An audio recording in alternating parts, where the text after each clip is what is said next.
Hello, loreheads, and welcome to The League, exploring the League of Legends lore from A to Z. My name is Rebecca. And I'm John. My name is Mark. And today we're talking about the bounty hunter, Misfortune, who was released September 8th, 2010. She looks good for her age. 12? Great. Well, then she looks weird for her age. Great. It's a little Twilight baby. Misfortune has a lot of lore, which we were expecting. On the universe page, she has her bio, the video The Climb, a comic, 3 short stories, an art gallery, and then another video called Surrender, which I forgot to watch. I hope that was important. It was so important. Was it? It's really integral. It's the linchpin. Right? None of her lore makes any sense with it. And then in addition to that, she's just got random other shit that she's in. Sure. I believe it. Sure. Yeah. She very much has replaced Katarina as the face of League of Legends. At least when it comes to like, hey, we need a redhead. There you Right? And here's the new model. Only one allowed. Right? Yep. Yeah. She got a real big upheaval. I remember being at Riot when her splash changed and all of that.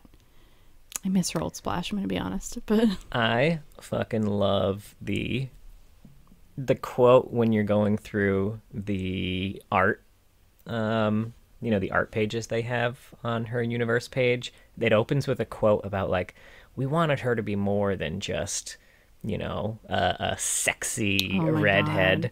And then immediately following that, they have like all the iterations of her splash art with her in her like high heels and her like leather pants split up the side and like the super low cut shirt. And yeah. In fairness, they do also after that have a bunch of cool action poses of her, but those like splash iterations were the very first thing after that quote, and it was great.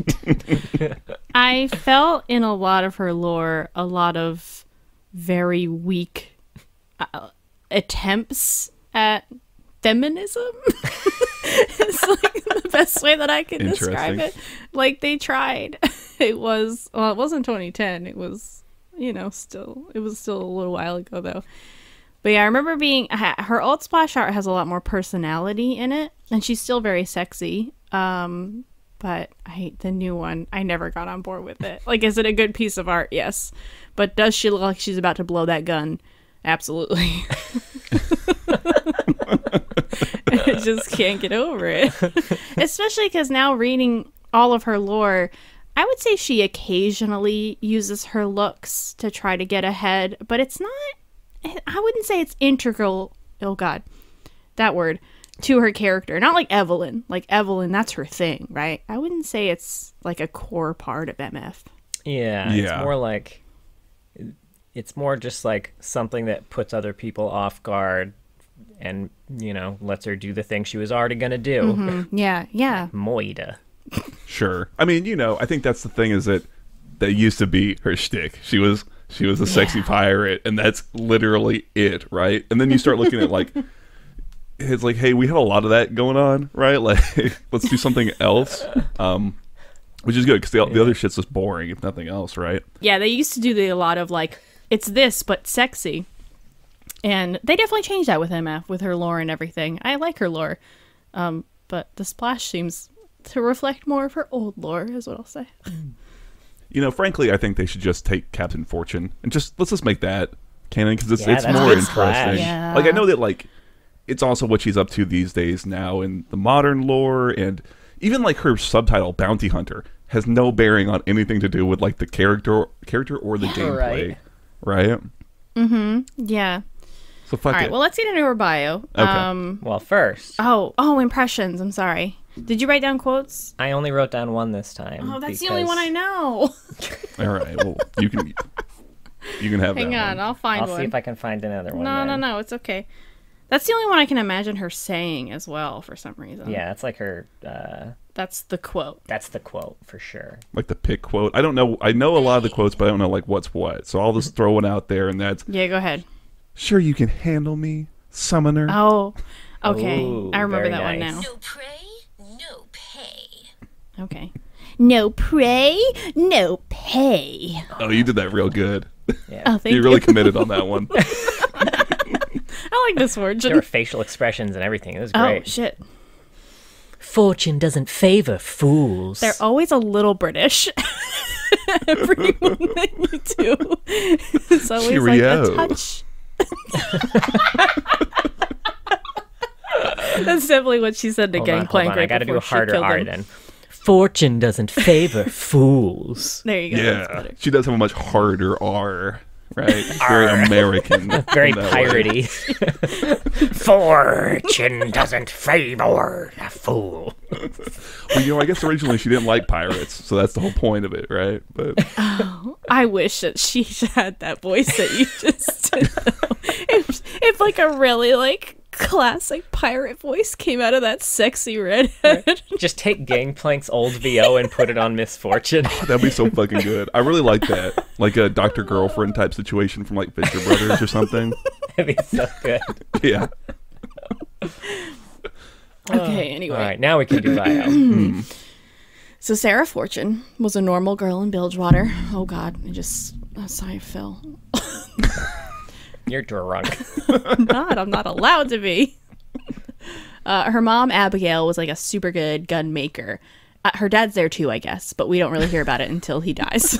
I feel kind of bad for him. One day, she's asked by up-and-comer Gangplank to make a pair of pistols. He came back a year later, masked and not intending to pay for them. Abigail sensed he wasn't worthy of the guns, so Gangplank killed her and her husband and shot Sarah as well before smashing the pistols and setting the place on fire, which felt like a real toddler move to me. He was like, well, if I can't have him, no one can. Infamous big baby Gangplank. The OG boss baby, yeah. He didn't take them. Like, he was could gonna have say, taken the pistols. He could have them, but he was just so mad. Yeah, that little like tantrum in the cereal aisle. Sarah was still alive, obviously. She fixed her mom's pistols, eventually became a bounty hunter, preparing to get revenge on Gangplank. That's where she earned her nickname Misfortune. And this time she also became captain of the Siren. Is that how you say that? Yeah. Okay. Yeah. It's spelled S-Y-R-E-N. So, and she got a crew on her side. The bio is kind of vague on how she gets her revenge on Gangplank, although we'll get into it, obviously. But she ultimately blows him up and the ship, the Deadpool. And now he's gone. Or is he? Or is he? Bilgewater went a little wild with Gangplank gone and people fighting for control, so Misfortune helped people come to like a bit of a very weak truce, although it's probably not going to last long, and that's where the bio leaves her. Shockingly, almost all of her short stories go beyond the bio. Yeah, they So you get so much more than that. But pick up Yeah. right where the bio leaves off. yeah. Yeah. I guess I kind of liked the bio more compared to a lot of others because it has some nice punchy sort of moments in it. I wasn't like bored. I think through most of Misfortune stuff, I wasn't bored, which is like one of the highest compliments I can give. And it's a good jumping off Especially point. with stories that long. Yeah, she Right. had long stories. Yeah, it's a nice jumping off point. Like I think it's fun to take a character like on a very generic like revenge plot, and it's like, okay, now you got it. Now what we're gonna do is we're gonna see what happens a little bit after. It's a little more interesting, right? Yeah, you don't get to see Yeah. a lot of that. Yeah, and it's not like she's just immediately filled with regret. I remember in one of the stories, the comic, she's asked how she feels now that she's gotten revenge on Gangplank, and there's like a panel where she kind of, lists all the emotions, and it felt very realistic that she is really satisfied that she has killed him, but it comes with a lot of other emotions too. Yeah. And yeah, that was neat. Yeah. They also, her mom's official title is Gun Dame, which I thought was a fun word. Yeah, I couldn't help but think of like, Gundam. Gundam. Right? Yeah. And then my mind went to like Mobile Suit Gundams, but they're all like decked out in like fancy ball gowns and they're like gun dames, right? Like lords and ladies. I feel like you're like describing the gun goddess Misfortune skin. You know what? It all circles back around. I was picturing her mom as somebody who really likes building Gundams. It's just like models all across the wall. Just everywhere. Gangplank wanted a really nice like model and just like, this is too good. You're not a true fan. And then he smashed them all her Gundam models. No. He is an asshole. I like that her name was Abigail too. I like to think that much like Misfortune goes by the name Misfortune. If Abigail went by the middle of her name, she would just be Big Fortune, which makes me happy. I'm liking that. Big Fortune. Well, not Big really, Fortune. though. Big Fortune. Yeah, she wouldn't be able to keep the name for long, unfortunately. This is also not canonically, but in terms of if you're reading the lore, the current lore, this is the first mention of Myron's Dark Rum, which is going to come up in almost every one of her stories. True. I think I forgot because I read this in a couple of days, and today I read the mention of Myron's Dark Rum. I'm like, oh, that sounds familiar. Where else did I read that? Just in every other Misfortune story.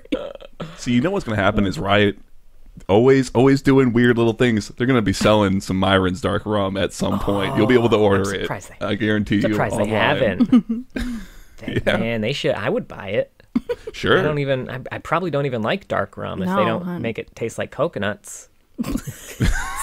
Probably won't. What are the odds? It's not. John's just exposing that the only rum he likes is Malibu. And you know what, honey? Same. And that's why we get along so well. Yeah. Because that's what they make Babe Reese's out of. So part of her lore, too, it says she quickly earned the reputation in the taverns and gambling dens, becoming known only as Misfortune. Gangplank would never see her coming. But I feel like earning a reputation is the exact opposite thing you want to do when you don't want someone to see you coming. Maybe he he knows Misfortune, the legend, but he doesn't know Sarah Fortune, the victim or whatever, right? I know they'd also mentioned that she was just another bounty hunter, really. Like, maybe she was kind of good, but Gangplank was so high up at that point that what's another bounty hunter in Bilgewater, I guess. Yeah, just a little guppy. Isn't it even the case that because a big thing in Bilgewater is the bounty board, right? They've got the big bounty board. And doesn't Gangplank go? Maybe this is old lore, but he would go and put his own name up highest on the bounty board, just as a big fuck you. Here it is. If anyone thinks they can take me, there's your incentive right there. I don't remember that from his lore. Maybe it might be old stuff. Might be old, but yeah, he definitely did it in one version. Yeah, I like it though. I do wish that maybe if we were going to get more Misfortune stories, I'd like to see at least one take a little bit of time with the old bounty hunter background. Not a lot. I don't think I need a ton of development there. I just think that could be a really cool little scene of little 14-year-old Misfortune comes up to the bounty board and everyone's just giving her guff or whatever. And then that day she just comes back and an arm's all dislocated and she's all bloody and she's dragging the mark behind her and just snatches a bunch more bounties. That'd be really cool. And I'd like to see that depicted, I guess. That's a good one. Last thing I had about the bio, and not to bring up this book again, it's been a while. But I've got a quote here. Six of Crows. Only his abject humiliation and the burning to ash of all he had stolen would satisfy the girl who had died on the floor of her mother's workshop. It's real Casbrecker energy, that's all I'm saying. Sure. Yeah. I think that's why, it's fun to see that she's not just stuck in just this little revenge plot, because it's, you see, it's a very common just trope in general across, different media. And it can be good, but, let's do something a little extra, you know what I mean? Which they do with Kaz, too, don't get me wrong, right? It's a good, jumping off point to then do something even more interesting, Yeah. All right. Solid. What order should we do these stories? All right. So, here, let me know, Mark, if you agree with my order on this. Okay. I have them as Burning Tides... Veto! Immediate veto. Oh, shit. They about to fight. Well, I actually don't. The only one that I think we're going to agree on everything. The only one that's kind of a floater, in my opinion, is the Down Among the Dead Men, which is her little color story one. The short one, yeah. Because it's just so non-specific. My assumption is she's still doing the bounty hunter gig at that point. All we know about it is that it is 100% before Dead in the Water. Yes, yeah. I think that, and she says, when she's talking about Gangplank, I read it as she was talking about him as if he's still operational and, you know, alive and etc. But it doesn't matter that like much. The opposite. Same. Vibe. I got the vibe that he was dead. Interesting. But he still had some like loyal people around. Yeah, because that was one of the things after like Burning Tides is like, I'm gonna find all Gangplank's men and they're gonna fucking die. Interesting. Well, that's all right. It's interesting. We should talk about it when we get to it, because like I'm just looking at like there's a specific line, but where I feel like the tense of something would change. But it doesn't matter that much, because this is like the shortest little color story. Also, is like that's the whole true. All of it. So we can do Burning Tides first if you want. I think that's reasonable. All right, and this is by a lot of people: Scott Hawkes, Anthony Reynolds, Lene, John O'Brien, and George Kirstick. Yeah. This is a lot of very, chapters, very long one, right? Yes, and this is the story that was released chapter by chapter, along with the Burning Tides in-game event where they took Gangplank out of the game. Okay, yeah. So. We've been over this one a lot. Chagrin. Because Lucian is a big part of this, so we've gone over this with Lucian's that's Shadow and Fortune. God fucking damn it. I confuse them all the time. Which one is this? This is Burning Graves Tides. is in this one. This was like a big TF Graves story. Okay, thank you. Yeah. I don't think this one's linked on her universe page. She's a part of it. She's more referenced in it. Okay, like well, let's go over she's part of certain chapters. We're not going to go over all the parts that she's not in. But... Okay. Yes, sure. We went over this a lot with Graves and TF, and then we got into the nitty gritty of it. The very high level for Misfortune is like we talked about in Graves. Graves and TF have run back into each other after a long time. They're causing a fucking ruckus, and all of Gangplank's men are kind of like chasing after him. And Gangplank himself gets this tip off like, "Hey, Twisted Fate is in town," and Gangplank seems to be like, "Ooh, I'm gonna come out of my little hidey hole," or you know, he's busy torturing a guy, but he stops so he can go deal with this situation personally. And then we kind of see by about chapter 3, it's like a four-part or 3-part structure with an epilogue. I think maybe it's 4-part. In the third part, anyway, it kind of opens on Misfortune, and she's in a bar, and this is what you're talking about, where like she is kind of like everyone's like enraptured by her, you know, her beauty and stuff, but it's not like she's spilling out of her dress necessarily. It's more that she just commands attention. She's very like charisma in a more natural sort of way of like, you know, everyone's just like. She's like what's the word? She's charming. She's charming everybody, right? Mm-hmm. And I think she was doing it also to keep, because it's a bunch of like harbor masters and stuff, and people who probably should be on watch, and it's kind of keeping them away from their duties. Was kind of my read on what was going on in the first place. Exactly. Yeah, she was doing it specifically so Raffen could sneak around in the harbor without the harbor masters seeing him. Yeah. And even it's like it's almost a little like Usual Suspects, where she leaves and immediately as she's walking out, her gait just like changes and she becomes like all business all the time. And like you said, Raffen, her first mate, who we'll see a bunch, stand-up guy. Yeah. They're just having a little back and forth, like, oh, is it all ready? Are we all prepared? You know, did the boy tip off Gangplank, etc.? So the stage is set, and then when Gangplank goes to execute Graves and Twisted Fate, you know, all fucking hell breaks loose. His ship blows up. He's presumably dead, and we kind of learn through all this that Misfortune, she orchestrated it all. She spent years scraping it all together and getting it all ready for this moment. And the moment it's over, and like it's like the bio says, essentially, afterwards there's a huge power vacuum. Chaos just kind of unleashes in the city. Like rivalries like flare back up. Alliances between different gangs break down. And Misfortune and her crew or gang are also kind of helping that happen. Like Raffen will kind of go out and help get these two gangs to start fighting each other till they just wear each other into nothing. And Misfortune is presumably about to step in and take kind of power over step in to fill that void, essentially, at the end of it all. And is this the one where she's talking about, I want his kids dead, I want his pets dead, I want them. I think this might be the one where have that whole quote. Yeah, give it to me. We got this is just the beginning, she said. I want everyone loyal to him to be brought to answer. I want the heads of his lieutenants mounted on my wall, burn every body, house, tavern, and warehouse that bears his mark. And I want his corpse. Raffen was shaken. He'd heard words like this before, but never from her. Mm-hmm. Yeah, that's mostly her part in it. It's mostly about Grace and Twisted Fate. But it sets her on the path of she's gotten her revenge, quote unquote, but what will happen as she stares into the abyss, you know? Will it stare back? You know, that type of thing. Yeah. One ironic quote that I really liked in this one too was when Miss Fortune says, "Gangplank's one mistake was not making sure she was dead. Her anger and her hate had sustained her through that first cold, painful night, and every night since."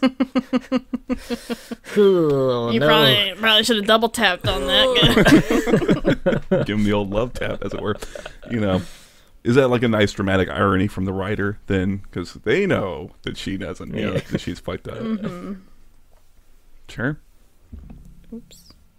Yeah, that's a good one for Graves TF content, though, for sure. I really like that story. Yeah, that was real good. Yeah. Yeah, for Misfortune, there are some. I think it's almost in my mind as I read it and look at the new lore, like that little opening scene of her in the bar. It's like saying, "Hey, we know what was going on. We're sunsetting that part of the character. That is no longer really what's going to be going on with this character, and we're going to be doing this.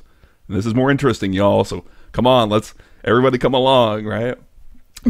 Also, I'll say Right. her login screen, and this is great. All the login screens for this event were really good. That sort of hand-painted style where they kind of come in. And I really like just that depiction of her and that look on her face when she's all in the fire in the window behind her in this login screen. This is cool. It's genuinely a cool little depiction. Yeah, there was a lot of real cool stuff for the event. On the whole, the event was very cool. Yeah. Yeah. I think that's mostly it. And then, yeah, like you said, that quote's also, that's kind of like the central conflict for all of Misfortune, right? Is like, which way is she going to go? Is she going to, how is she going to end up? And, very clearly setting it all up, right? And then the Ruination answered all those Oh questions. my god. We will not. But before we get there, we got what I have next in the list. Down Among the Dead Men by Graham McNeil and art by Marie Magny. Oh, the art in this is really nice. Yeah. Yeah, the art's good. I do have notes for this one, so I can do this short story because Sure. some of them are quite long, and I'm gonna make Mark go through them. No worries. All right, so Misfortune is sitting on a wharf waiting for a fella named Jackmunt Zyglos. Sure. Zyglos? No idea. What? Well, I mean, I was just going to say, spoiler alert, not to jump to the end, but he's dead now. He won't correct you on his name. So Misfortune has Jackmunt's brother in a coffin that's in the water. It's sinking, but she's holding it up with a rope, and there's a breathing tube coming out of it. So Jackmunt comes in to save his brother, thinking Misfortune just wants a bounty, so he's going to trade himself for his brother with a nice fancy pilt-over gun. And basically, Misfortune never intended to take him alive, as he was extremely loyal to Gangplank. So she lets his brother sink into the bottom of the water, and when Jackmunt runs at her with his gun, instead of just shooting her in the face with it, she draws her own guns and kills him real quick. She throws the pilt-over gun in the water as payment to the sea and goes on her merry way. Sure hope that she didn't promise that gun to anyone. I know, that'd be a real shame, right? It's such fine craftsmanship. And if anyone knows good craftsmanship on guns, it's Misfortune. And Gundams. And gun, yeah. She'll tell you all of like the alternate universes, everything. So Yeah. Okay, so to our little controversy, right? The two things that make me think that this is actually before even Burning Tides are A, he asked her like how much he's worth to her, and she gives like, it's like 500 serpents, right? Which we can kind of assume is maybe a small amount. So even the idea that she's doing the bounty hunting thing, to me it seems like once Gangplank's out of the picture, that's no longer anything she would have even said. Like it's not about That's bounties true. or anything anymore. And then the other thing is she says to him, it's not about the money. It's the fact that you're one of Gangplank's sworn men. And I feel like if this was post Gangplank getting blown up, she might have said you were one of Gangplank's sworn men. Now, I could be splitting hairs. This doesn't matter too much, And it does kind of follow, like you said, that right after she's had her like little, I want them all fucking killed. This would absolutely be in line with that. My only counterpoint to the counterpoint. Oh, my. Okay. If we are to assume that she is trying to keep as low a profile, then we know that she kidnapped that dude's brother and then told that dude that she kidnapped his brother in order to get him. So presumably, if she was going to be going after the bounties and trying to stay under GP's radar, then she wouldn't be going after GP's men specifically yet, right? It's a good point. Maybe. I will say also, again, to counter myself, he does kind of say, hey, not only did you kidnap my brother and are hunting me, but you've like wrecked all of my fleets or all my ships, and you've like seen all of my kin either killed or sent to the jail. So it's like that's certainly a pretty big campaign to wage against a specific individual. Like if she was just doing the bounty hunter stuff, would she really have the resources? You know, this feels more like the dogs are off the leash type situation. It's a good question. I don't know for sure, but could go either way. Yeah, this would be keeping in line with her being very ruthless because, like you said, she's kidnapped this guy's brother and then just kind of drowns him. He's got a breathing tube that she's holding on to kind of through the story, and then she just lets him go into the ocean so that she can kind of, I assume, induce this guy to, you know, attack her. That is one thing that's weird, I will say, is that she does it as if to like present sort of like a murder defense case to the bounty people, like, because she's supposed to take him alive. That's what the warrant is for. And she's like, oh, I'll just tell them that he was gonna. It's, you know, self-defense, right? It's like this is Bilgewater. You don't really need to. You can just say you killed him. Like, oops, you didn't go. You don't get the bounty. That's kind of your punishment, right? Yeah, and I mean, she could have said that he came after her anyway. They don't have like a fucking CSI team out there. Like, what are they they'll gonna probably do? believe you. Based on the trajectory of this bullet, I think that. We sent our best team out, but the razor teeth wharf rats ate them. So looks like you get off this time. They fucking dead. So yeah, I think that little bit's a little weird. It like doesn't really make a lot of sense. I think the idea more of, oh, she just wants to kill him and doesn't even care about the money is probably enough, right? Like, you don't need to get into this whole, I need to have an alibi in case, you know, the Bilgewater cops show up. Like, that's Gangplank. He's the only one resembling cops. Or maybe not, because maybe he's dead. Who knows? Aside from that, it's fun. Like, I like that moment. It is very short, but I think it's an effective little scene for her to be in, right? It's helping us to see more into like how ruthless she's being. I did like that she's got a hold of the gun, and she has a moment of like being back and like remembering being in her mom's like workshop. You know, it's like, ooh, the smell of the gun oil just kind of brings her back a little bit. I was like, oh, that's nice. That makes sense that she would see a very nice gun and kind of go back into that memory a little bit. So it's solid. I liked it. Yeah. Doesn't waste time either. Yeah. Which I like. Some other stories. No meandering. Straight to business. Now, next in the order, at least I had Shadow and Fortune. Maybe. I can't... This is the one thing I don't know is if, like, there are references to Shadow and Fortune in some of, like, the other ones. Maybe I thought there was. There might be. I think that's fine. It's hard to say because the comic especially feels like it's something that's happening very much immediately in the wake of Gangplank dying. That's true. Yeah, it does. Right. I do have comics listed separately from short stories. Okay. So yeah. Okay. Do we want to do the comic first? Think, it doesn't matter that much, really. Yeah, comic is definitely either before this or between this and the next one. Oh, sure. That one for sure. Yeah. There's a direct link between the comic and the Dead in the Water? Is that what it's called? Yeah. We'll do those two separately. I think that makes sense. We'll just talk about Shadow and Fortune now, which we talked about a bunch. It's just following a harrowing hitting Bilgewater kind of immediately after Gangplank has died. And for Miss Fortune's part, she just kind of determines to set out and go out into Bilgewater and fight the harrowing. And I guess it's a lot of that's driven by just the fact that Gangplank never did that, and she kind of wants to show the people of Bilgewater that she's not him and better than him. That was kind of my read on her motivation for it. Yeah, it was a little confusing because they mentioned a lot that this isn't their first harrowing. She's done this before, but then she seemed like really like a fish out of water when she went out there to fight. But it makes sense that they all just kind of tended to hide. It also was like, Bilgewater should be a little bit more prepared if this happens so frequently. Do they not have like a tornado warning? Kind of? Yeah, I think it could be fine if you just wanted to get into the idea of they're getting worse, right? And I think maybe a few lines to help, true. like, peppered in, like, oh, we've seen harrowings before, but this is something else. You know, that would be fine. They do have a few things that are kind of almost like that now that I think about it, but they're very late into the story. Because like you said, she kind of goes out and doesn't really seem to realize that some of the things she's doing are not going to be effective at fighting ghosts, which seems like something you know beforehand. In any case, she's like, I dipped my bullets in rum. We're good. We're good. What kind of rum? Malibu. Malibu dark, baby. Malibu dark. Anyway, so she sets out to go fight, right?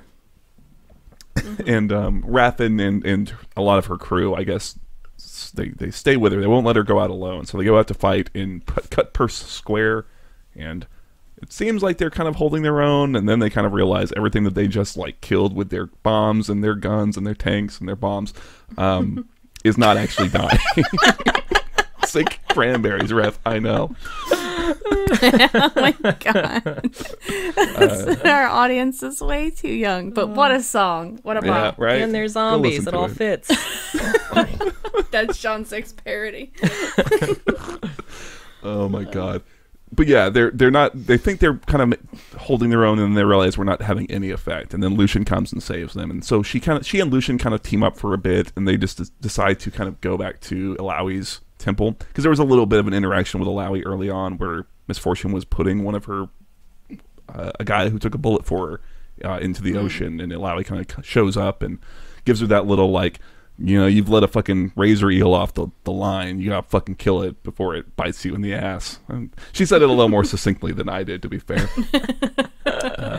But they get to they head to the temple. Lucian breaks off to fight Thresh. Eventually, they team up with Olaf at some point. They get to the temple. They hold out against the dead. And just as the dead and Hecarim kind of are breaking in, Alawi channels Nagakaboros and, you know, casts out the dead. And so Misfortune, they survive through the night, at least Misfortune and a handful of her crew. Seems like she lost a lot of people. And then she has a little interaction with Lucian where, you know, she's kind of telling Lucian like, oh, you know, you'll lose yourself in revenge if you know, chase it too long or something like that.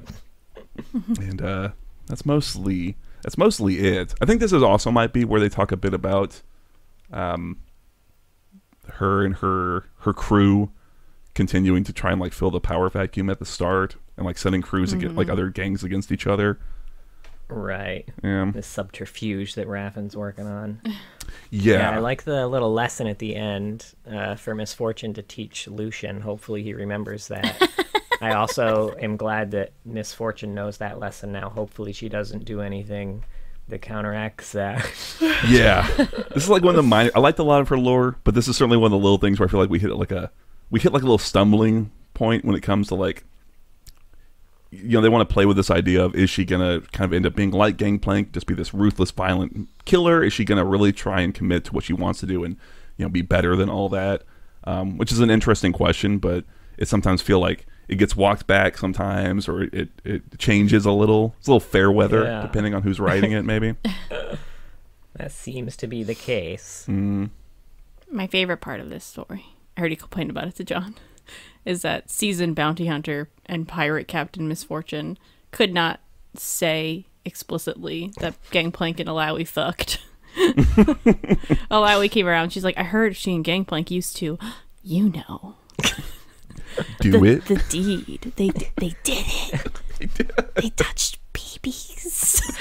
they bumped tentacles. I love that she doesn't actually know what sex is. It's like, kiss. She thinks it's something entirely different. Yeah, they say shit a lot. That's about as PG-13 as we can get. They'll say shit and like bitch occasionally. Bitch was in the short story. Yeah, they'll throw a bitch or two in there. Yeah. Once. You get one. You get one non-sexual fuck. All right.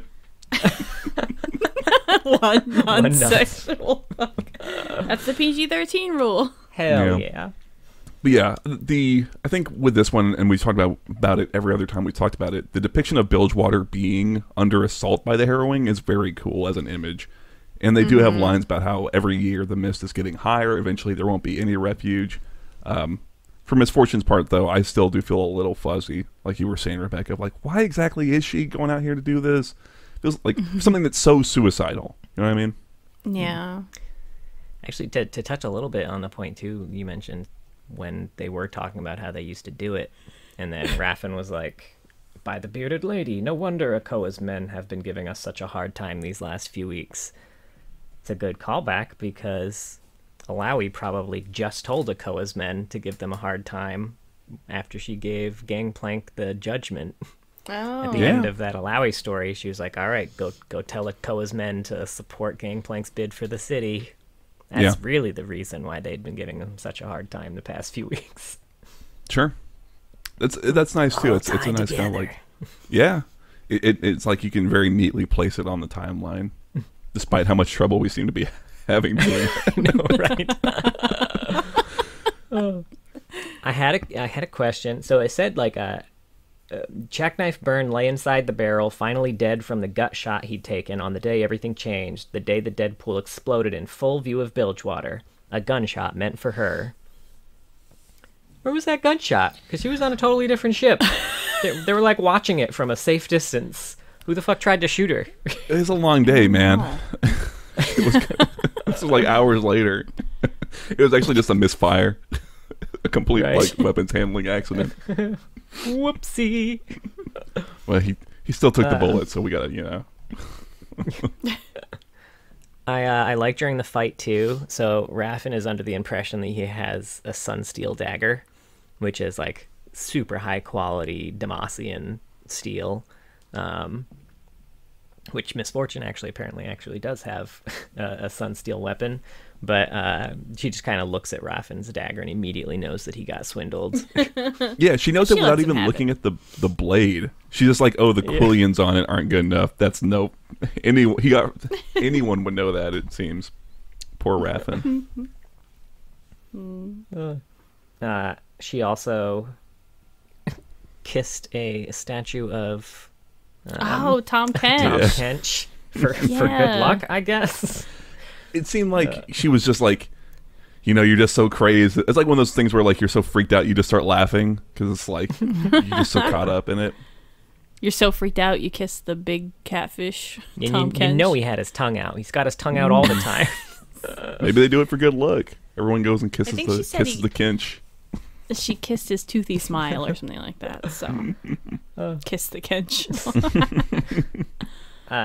Raffin has a quote during this fight too that says, don't tell me the fight's not done," he snapped. "I've been through more harrowings than you could wrap a dead rat's tail around."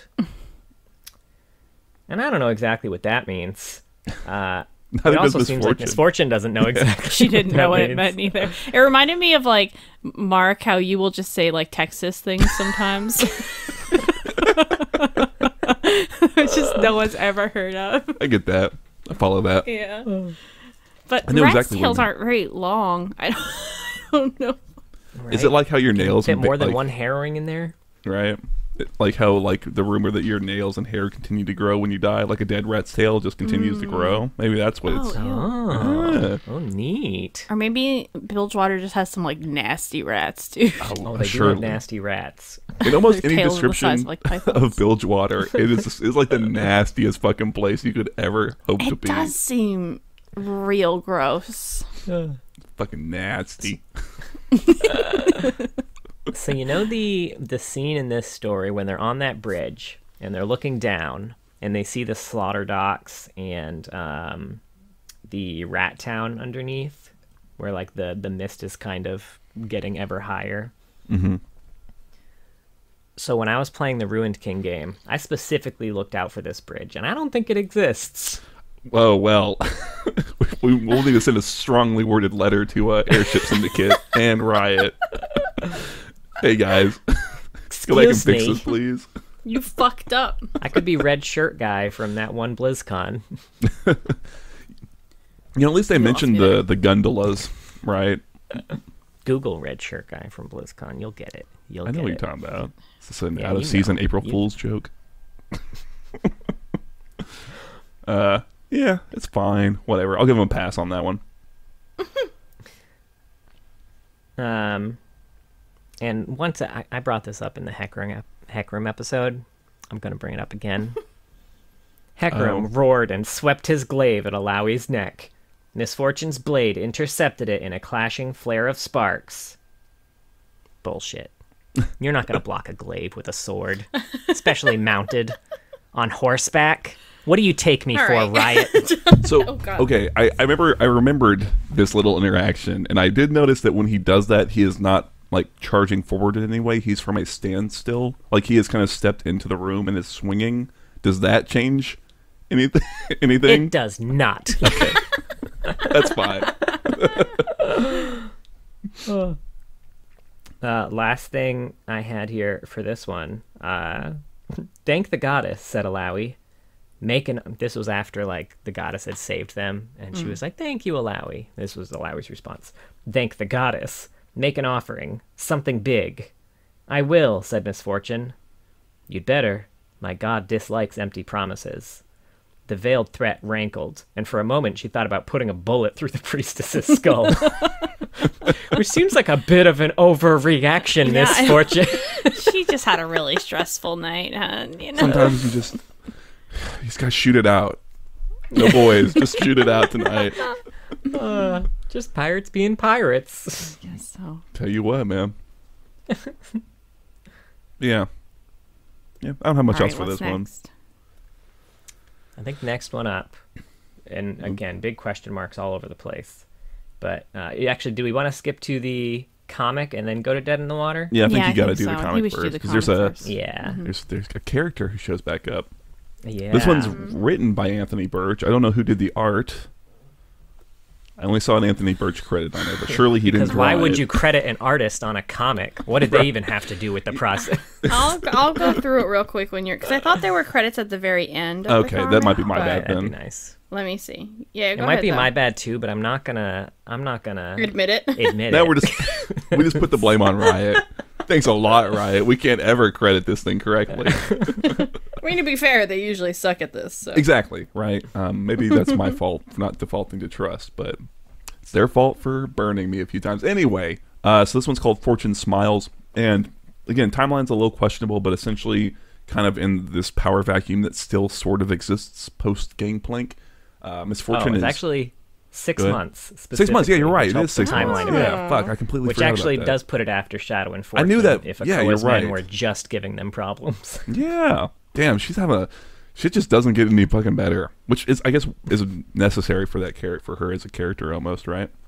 Yeah, here are all the credits. I don't know which ones. Oh, sweet. Okay. We got art and cover, Ramon Perez. Colorist, Michelle Azarasacorn. Letterer, Cardinal Ray. Senior editor, Ellie Pyle. Art director, Eric Connect. Production artist, Gabriella Downey. And logo design, Edette Winecore. All the credits. Woo! Beautiful. Yeah, like I was saying, Riot doesn't credit anything out. Yeah, fuck you, Riot. No, thank you. Thanks for pulling those up. I feel bad now. Yeah. No. It's at the very end. But yeah, 6 months, I guess. So this is a bit extended time since Gangplank's fall. I knew that number was floating around in my head for a reason. He really hid for a long time, huh? I mean, I knew he was hiding still, but I didn't realize that, like, 6+ months were going by and he's just hanging out at home, I guess.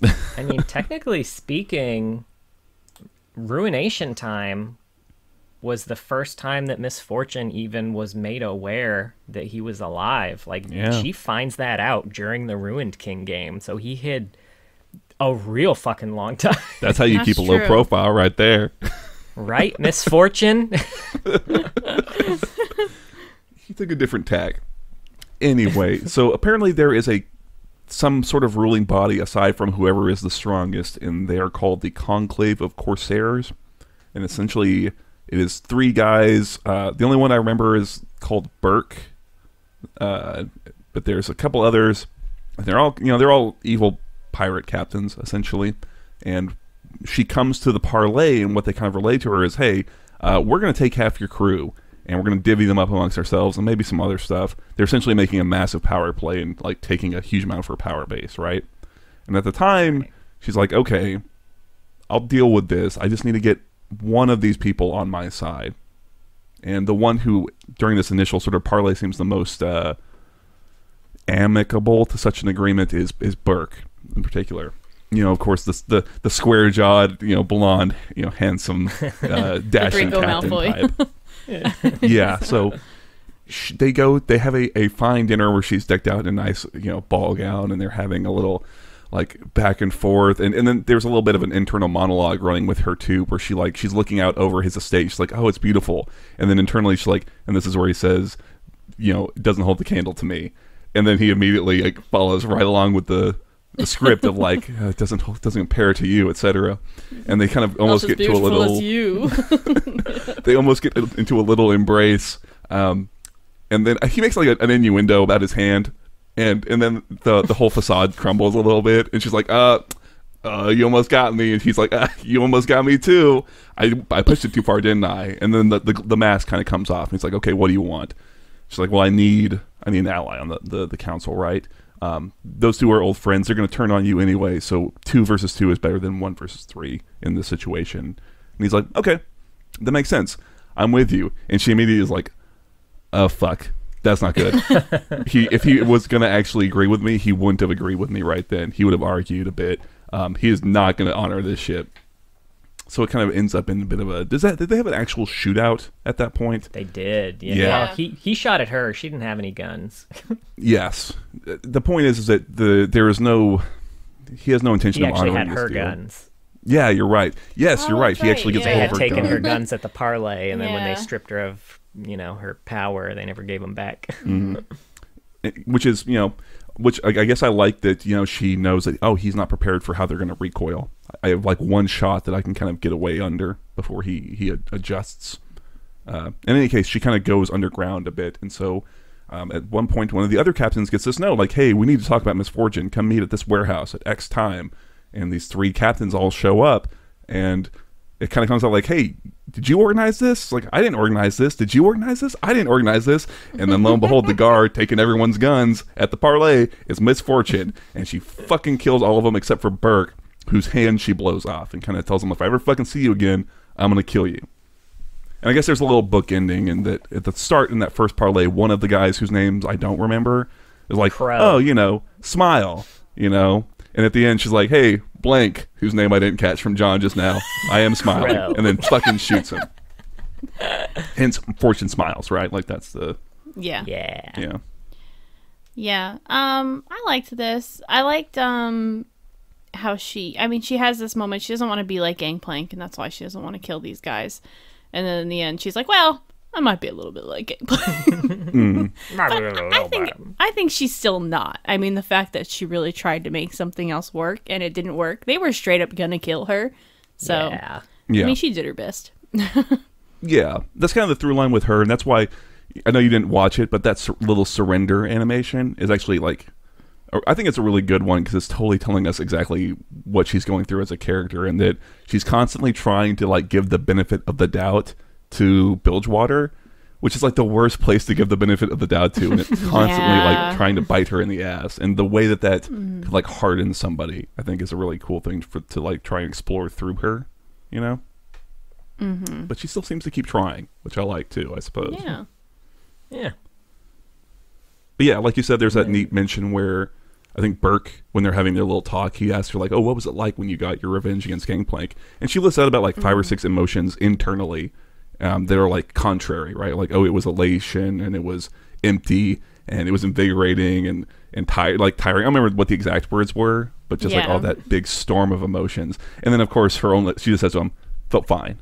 She didn't let any of that show. She didn't let him see her sweat in that way, Yeah. And then this led dead in the water. This was the only story that I feel like we really hadn't touched on. The only like big story. So all of it was really new. Yeah. I had read this they mentioned because a bunch of other champions are mentioned in this. So if you go by the wiki on like, oh, mentioned here, it'll come up a lot. So I had read it before, and I don't even know which one of the million champions it was for. I assume it was Fizz. That's my guess. Oh, yeah. They mentioned Fizz once in one line, and there was nothing else with Fizz going on, so you probably read it then. Probably. But it's good. I like this one maybe the most of all of them, I might say. Yeah, me too. So this one's by Graham McNeil. I think almost all of her stuff's by Graham McNeil, at least the stuff specific to her. Right. It is following her and Raffin, and they are all done up for they got their dress to the nines, and they're rowing out to go see off some prolific captain who has died. And it seems like there was a tradition that when that happens, there's kind of a little temporary truce. They love their little temporary truces and parlays, etc. Yeah. But everyone goes to kind of like send them off, etc., to kind of a wake type situation. Then this guy is kind of very prolific for being a super miser. He was rumored to never ever pay the toll to the bearded lady, which I know we've talked about before. I mean, we even saw it before. She gave the gun over, which that does come up as they're rowing in. That Raffin is like, remember the time I was supposed to get that Hextech carbine rifle, and somebody sent it to the bearded lady instead. But they get up. Poor Raffin. Yeah, poor Raffin. Can't catch a break. I like Raffin, and I like their little interactions. He's like this like older guy who like has her back, and they snipe at each other, but it's all love. And they get on up. They take everyone's weapons, as they are wont to do, and there are a few captains on board. There is Blackston, I think was her name. Is that right? I remember there's an X. It's like Blanton or something like that. Blackston sounds right, but something or other. There's an X in there, and it sounds notes. like that. Who's just immediately comes up. Misfortune is already just visibly drunk. There's is it Thorn? I want to say is another one of the captains. There's a Thorn for sure. Yeah. Who was, I think, one of the underlings beneath one of the guys she killed in the previous comic. And so just, he's just a little guy who's kind of a survivor. He's like a scummy, black-toothed little piece of shit who just like always manages to survive and kind of make his way. He somehow has become captain. Burke, our friend Burke, one-handed Burke, in the Ruined King game, doing his best Jaime Lannister impression, as his hand has been shot off. He's got a nice like Zahn or Piltover, maybe a mix replacement. Yeah, he's got a Zonite Savica arm. Yeah, he does. I think that's them. It's the four of them who are mostly there, and there's like a bunch of other captains there, I think, but we don't get their names. Yeah, those are the important ones. Yeah. There's a little bit of a skeleton crew that's running the ship, and then, like you said, yes, it's these four captains who are kind of hanging out. Even though they don't like each other, and when she sees Burke, she first runs up and starts beating the shit out of him, and Raffin has to kind of like hold her back, like, you're not supposed to be doing any of this right now. Stop. This is kind of tradition. And so if she can't fight him, instead, they're going to get a little drunk together. So they're drinking this shitty rum, and things are starting to get a little loose. And the whole time, they've got this really nice cannon, very exquisite cannon that... the dead captain they're going to see, his name is Alai, is that right? Like a light, but without the T. Right. Supposed to have Alai's body in it, and eventually, and there's a serpent caller as well, who's been just kind of on the decks, who's like masked up with like, he's got like a dead, dried like squid body as part of his mask, and like coral, so you can't see his face. Now, eventually, they all kind of gather up, like, oh, okay, we're going to do the little ceremony now. Things are starting to feel a little weird. Like Raffin kind of steps off for a second and hasn't come back, and the deck is kind of like shifting very normally, and then something kind of changes with how it's floating, and the serpent caller starts kind of getting starts talking in a way that's very like, one person, you have all failed, one person's going to lead us all to, glory or whatever. And then Misfortune kind of realizes, oh, this is a big trap. And what's happened is that Alai is not dead. He has loaded this cannon that was supposed to have his body with like grape shot, like a bunch of shrapnel shot. And as they're doing this ceremony where all the captains kind of gathered up at the head, he just turns the cannon on them and blows it into the crowd and kills a bunch of people. And then at the same time, a bunch of the skeleton crew from down below, rush up and start killing off the injured survivors. So Misfortune's kind of scrambling. There's this pair of like tattooed twins who she's like fighting off. She's got a couple stilettos hidden as like hairpins in her hair, and she's like barely surviving. And I don't remember the exact timeline of how this exactly works, but eventually something crests the water, and it's fucking Nautilus, and it's fucking cool. I can't stress enough. He's like just this huge hulking thing coming out of the water. Meanwhile, like Misfortune's trying to fight off these twins, and Elias just going mad. And Nautilus just comes and just wrecks the ship. He just breaks it in half with his anchor, and he just throws the anchor through. And Misfortune's trying to like grab on to a part of the ship as it's tilting up, and she's like, Elias hanging on to her and like determined to take her down with him. And eventually I think she stabs him in the neck, and he kind of lets go, and Nautilus kind of grabs him with this big, massive, ham fist and takes him down below. So Misfortune's on one end of broken in half ship, as it's sinking down. She sees of the few that have survived on the other half, one of them is Burke, who has conspired with Ally to have all this happen, and he's like, you never should have trusted. And he says, as she like hooks a noose around his neck and like sends him tumbling down into the water. And eventually Raffin shows up, and Raffin is all fucked up because Raffin had gone down below and run into a bunch of the skeleton crew who were getting ready to about murder everybody, so he had to fight his way out. Got a ship, came around and saves Miss Fortune, so they kind of sail off as the remains of the ship finally sink down. And she does see scrambling onto the rocks, the one survivor, I think, is Thorn. It's like, it's always the rats that survive, isn't it? I think that's mostly it. I think Raffin also had the other woman captain who we can't remember her name. Yeah, Blackston, whatever. She was her name injured. Is. Blackston, yeah. Yeah, I did not expect Nautilus to come. Right. They kept mentioning like he'd never paid his dues to the sea. So obviously I was like, okay, at some point they're going to get attacked. But in Bilgewater, it seems like there's a lot of people in the water you need to pay your dues to. I was like, dime. is this Pike? Because like I know Pike, they also have mentioned in the story. Pike's mentioned Fizz, Nautilus. So I wasn't sure. But then, yeah, I don't know Nautilus's lore, so I wasn't positive who was coming. It was him. Yeah, they mentioned Pike as the Harbor Ripper. Mm-hmm. They got Fizz in here. They got Nautilus. They mentioned they're on the Coral of Nami's people. Oh, yeah. Oh, yeah. Yeah. Yeah. Well, I'm glad that Miss Fortune saw that she wasn't feeding the sea gold for no reason. Sure, feel vindicated. Yeah. She's vindicated, exactly. Because Nautilus was, he didn't care who else went down with the ship, but he was only there for Ally. But But yeah. The twins were cool, too. Yeah, like the little paragraph where he shows up, I got about halfway through it before I had to like kind of go back through. I was like, wait a minute, is this Nautilus? Because I just assumed it was going to be a big sea monster, like you said. And I was like, but it's carrying an anchor and it's got this domed helmet. And I was like, and then she says it's Nautilus. But it was nice to kind of discover that as a reader. Like, oh shit!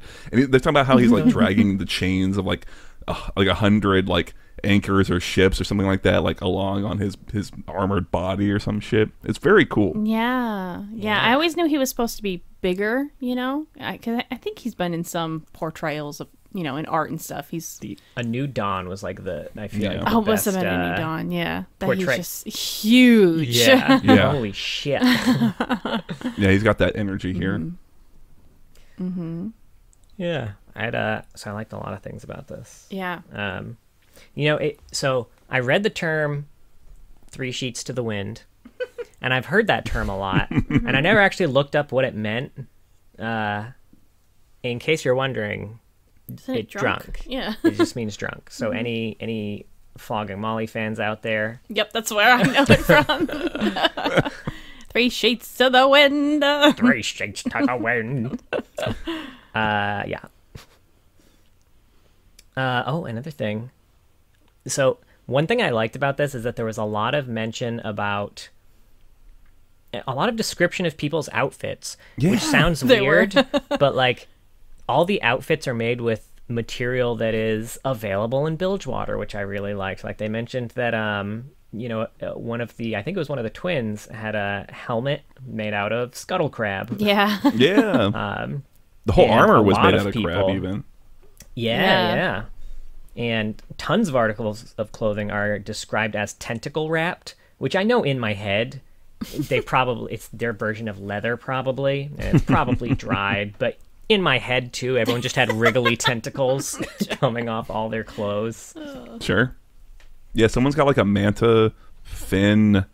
It's like a hat or a cape. I don't know, but I picked up on that as well, and it was really cool to picture what these people looked like with their weird fish outfits, Yeah. And we talked in Progress Day about how Graham McNeil also loves to throw in like colloquialisms that seem regional. And just an example of that here. Now I know how a fat wave rider feels when it finds itself surrounded by a pack of hungry longtooths. Doesn't Miss Fortune do something where she like taps like one of her eyes with like her right eye with her left thumb twice? Oh yeah. As like a little thing to ward off evil. Mm-hmm. That's a good well, it one. didn't work, MF. Well, she didn't die. I So. say. Yeah, that's true. Also, speaking of that story and of Burke's arm, it specifically says that he got his arm from Geisbert, who is Tamara's friend from the Progress Day story.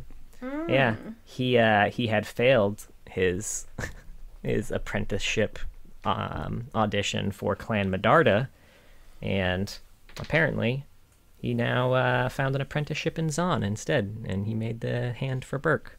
Yeah, that's neat. I did remember that, mostly because I'm pretty sure it's Guibert, but but I like Geisbert. I see his letters and I read them. Sure. I'm very Bilgewater of you. That's what that's definitely what they call him in Bilgewater. So. Yeah, that would have been great actually if he had been able to communicate that pronunciation in that way. Burke is refined. He's a classy gentleman, or was a classy gentleman.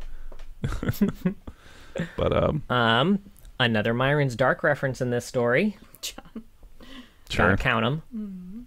The ship that we're on, by the way, is the ship that apparently sank Darkwill's Glory, which is, I assume, Oldborn Darkwill's old ship. Yeah, I feel like there was some ship that we read that was called that. Or maybe it was some other thing that also was... Oh, no, it was just called the Darkwill with some other ship or something like that. They must have used that a lot for a while. Also, another callback... I think it was after she punched Burke, right? Where she looked at him and was like, "Hey, look how I'm smiling." We got another one. Yeah. She's really into that one. Let's see what I got here.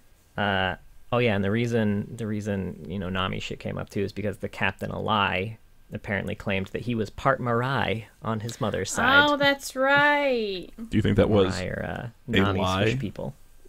I know. I was thinking about. I was like not really paying attention to his name that much when I was reading it, and then I was like, "All right, how does this pronounce? A lie? Oh God, subtle riot." No, you don't understand. His name is Low Key. Her name is Miss Fortune. Right.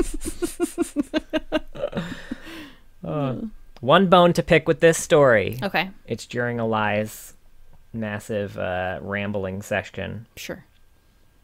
All other graveyards show symbols of distinction between great and small, rich and poor, but the king, the fool, the prince, and the peasant are all the same to the ocean.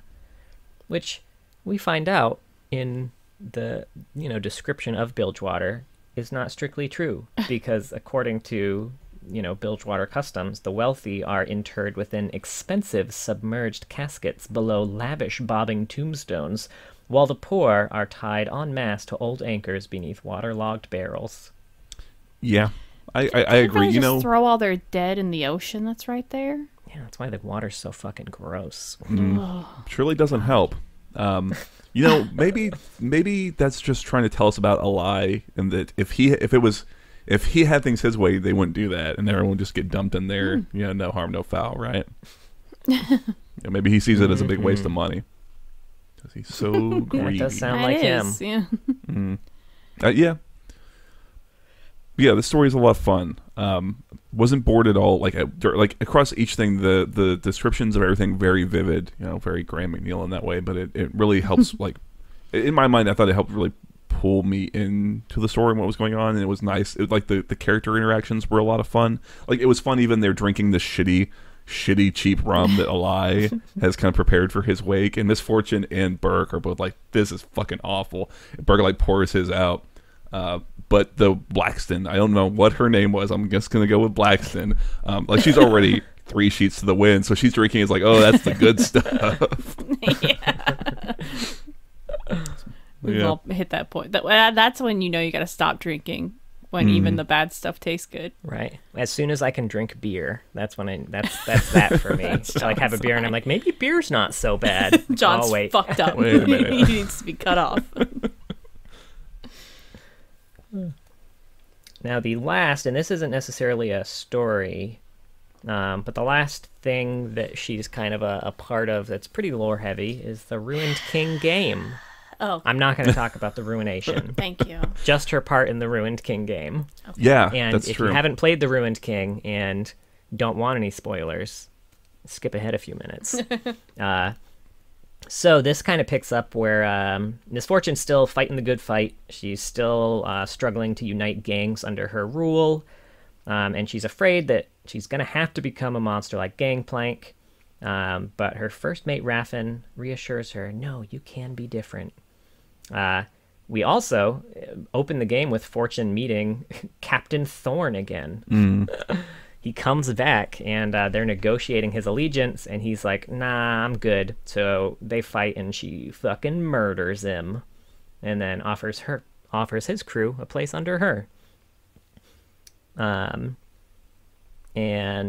later in the story, Alawi reveals that Gangplank is alive to Miss Fortune, and he's bringing another harrowing with her, so Fortune joins the party to kick some ass. And she seems much more focused on killing Gangplank rather than saving Bilgewater, which doesn't sit great with Alawi. Eventually they capture Gangplank, and Miss Fortune's going to take him to Bilgewater for execution. Alawi comes clean that she actually knew the Gangplank was alive the whole time, which, to be fair, I feel like Miss Fortune took that news better than I was expecting her to. I mean, she was pissy, but she didn't murder her like she was thinking about doing just because Alawi said, don't lie.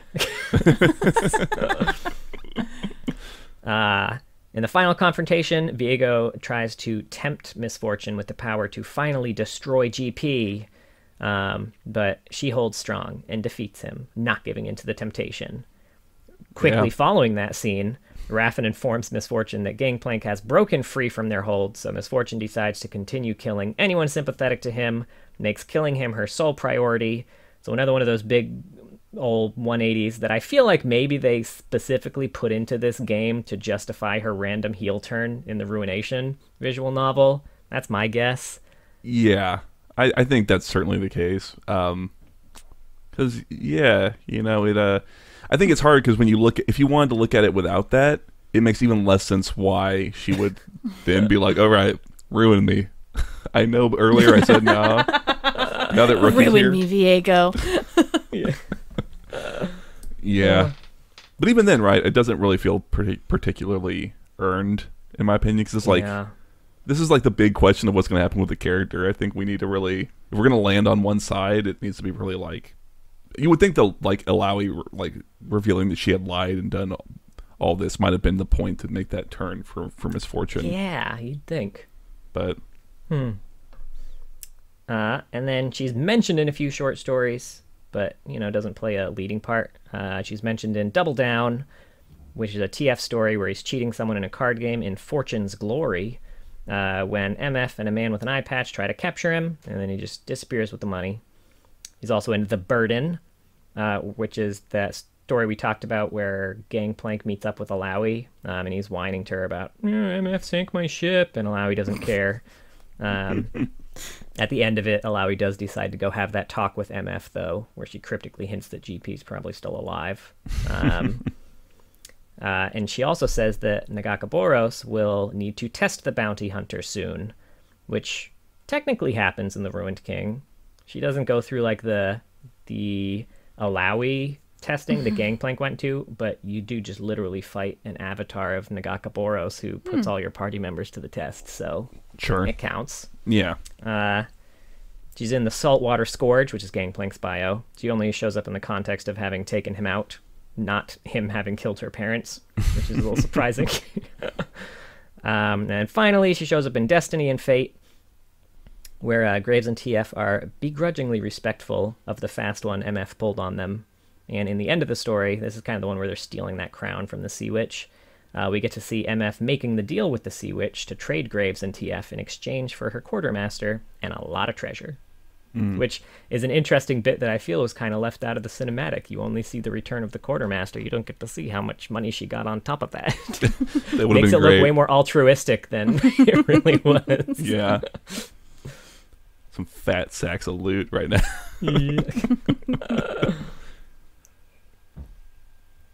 Sure. Yeah, I don't have much to add from any of those. Like you said, she's just kind of in the edges in a lot of those.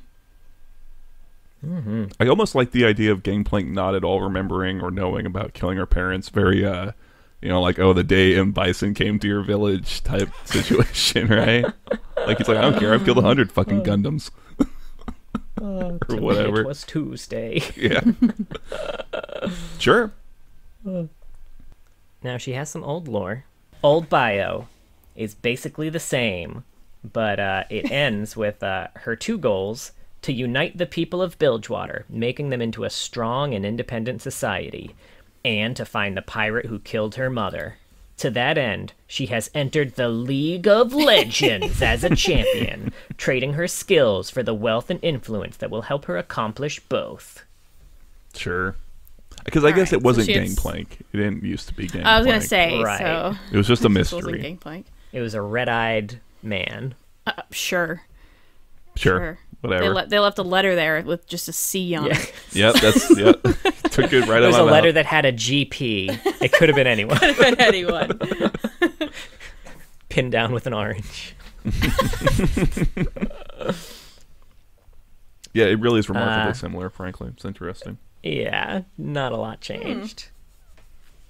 And she has a judgment. She was around for judgments. She was. I didn't write down a lot of the specifics about the judgment. What I did write down were just wild quotes that they just decided to throw in here. I know what you're talking about. All right, we'll start with this one. Misfortune spills into the great hallway with the same tenacity that she spills into her silk blouse, both taxed to contain her. Oh my god. She boobied boobily down the stairs. Fuck One of yeah, dog. those. Yeah. She bounds across the tiles. The impact of every footfall ripples up the curves of her Oh figure. my god, Thunder it, yeah. Riot. They're having a good time when they wrote this. Her breasts pointed directly at him, indicating she was aroused. Ye be a lucky one. I was hunting for mermaids. Fancy me let down when I spied your kickers. Her breath found rhythm. They don't disappoint many. They got some shape to be sure, but I seen better. Sarah stumbled to her feet, wet clothes matted to her body. There are none better. To be fair, or not to be fair, but like just for context, this is supposed to be like what happened immediately after her family just got killed, right? Like she's like washed up on shore and is like coughing out like salt water. Ew. Yeah. And If she's supposed to be young still? There's just this kid. It's another kid about her age. Still. Because an it's- adult wrote it. A grown-ass man wrote it. Well, I assume when they Some say Stephen kickers, they're King talking level about dick. legs. But I mean, don't get me wrong. I'm not, I just find it more funny that like they're having this little interaction when she's just like had the Right. most traumatic thing in her life. There's just always happened. time for some witty repartee. Oh my god. And then that interaction ended when she opened her mouth, but before she could speak, the boy closed the distance and stole a lingering kiss. And her mom's comb. So he assaulted her. Yep. And then scampered off into the undergrowth. Yep. Right? I think that's what he does, like a fawn. So that's her judgment. Welcome to the Cool. league, Misfortune. Yeah. Right? Yeah, nothing really else goes on in that judgment. It's pretty boring Right? except for that. It's just I kind had of no it's very idea. funny to read. Yeah. So, that's the lore we could have had. Right? Glad we did a quick old update. Aren't you right? Aren't you disappointed that you don't get to have this Always. awesome shit? Now she does show up in a few episodes, or issues rather, of the Journal of Justice. Favorite show. Favorite show. Issue 7, Raise Your Glass. A reporter gives recommendations for the best grog in Bilgewater. He recommends Rapture Rum, which is Misfortune's brew, brewed in Fortune's favor, because she adds a hint of cinnamon and pepper to keep you warm. They also recommend Gangplank's Black Pearl Rum and Myron's Dark Rum. Man, they've had that for a while. Yeah, this is Myron's Dark is older than the majority of champions in this game. Right. They should make that a fucking item. Come on, Riot. Get rid of the biscuits and give us the rum. Right. We want the rum. I will say, all this talk about it is making me wish I had a little rum to drink. Yeah. Oh, by the way, Myron's Dark, in case you want to know what's in it, it's dark in color with the aroma of woody molasses. Richer than its lighter relatives, the dark beauty finishes with an uncanny sweetness. Oh, thanks. Yeah. They put more work into describing that rum than Misfortune in her own backstory. There's certainly more depth to that rum. And then the last thing, issue 12, Misfortune fights for Noxus against Ionia. Oh. They have recaps actually from the game. Ash was against Misfortune mid because that's where AD carries used to go in this game. Yes. And Guardsman Bob was on Udyr, ganked for first blood on Misfortune. During a shocking moment during the match, Summoner Poisonaiden's link with Noxian champion Vladimir was lost, causing the battlefield to erupt with confusion. During the interruption, the Ionians respectfully called a halt to the battle until Poisonaiden was able to relink with the champion. I fucking love this canonical explanation for Riot's shitty server. Oh my god. Because this was 100% Riot's fault at the time, too. I'm sure. Yeah. I love it. And then wraps up with, in the match's final moments, Roku, the summoner for Misfortune, along with the rest of the Noxian team, mounted a noble last stand against their impending defeat. Misfortune exacted revenge for giving up first kill when she successfully slayed the unstoppable Udyr with help from her team. However, the Noxian defense was ultimately overwhelmed by the zealous Ionians when Soraka led the final push to destroy the Nexus in the Noxian base. And I think this was before Roku was a Rioter. He was probably just a high-ranked player at that point. Yeah, I think so. I would imagine, which is still crazy to me. He went on to become a very high-ranking Rioter as well. Probably the design team would be my I would guess, assume, yeah. test team. He's one of those people who knows how to play League of Legends. Oh, he knows Remember his shit. I used to watch him play. I watched him come back from in a ranked game from 3 surrender votes as I want to say Warwick or something, and he dragged his team to victory. It was the most refuse to lose play I've ever seen and will ever see in League of Legends. She has one more article, by the way. In addition to this. Oh, she does? Okay, I didn't see the last one. I think it's number 17. I didn't write it down. But apparently in Bilgewater they have it's a kind of a drinking competition, but it's not so much how much you can drink. It's who can make the most caustic drink, and then who in turn can drink the most of it before calling for medical aid. And Gangplank normally wins every year, but Misfortune made something that not only ate through the table and the chair, but ate through the floor, whereas Gangplank's only got down to the floor. And apparently also Gangplank bribes all the judges, and he was about to kill one of them for voting Misfortune as the winner. But she was able to hey, let's just have a drink and calm it down. And so she saved this guy's life, essentially. I don't know who actually drank it. Right? But yeah. Someone who's dead now. Yep.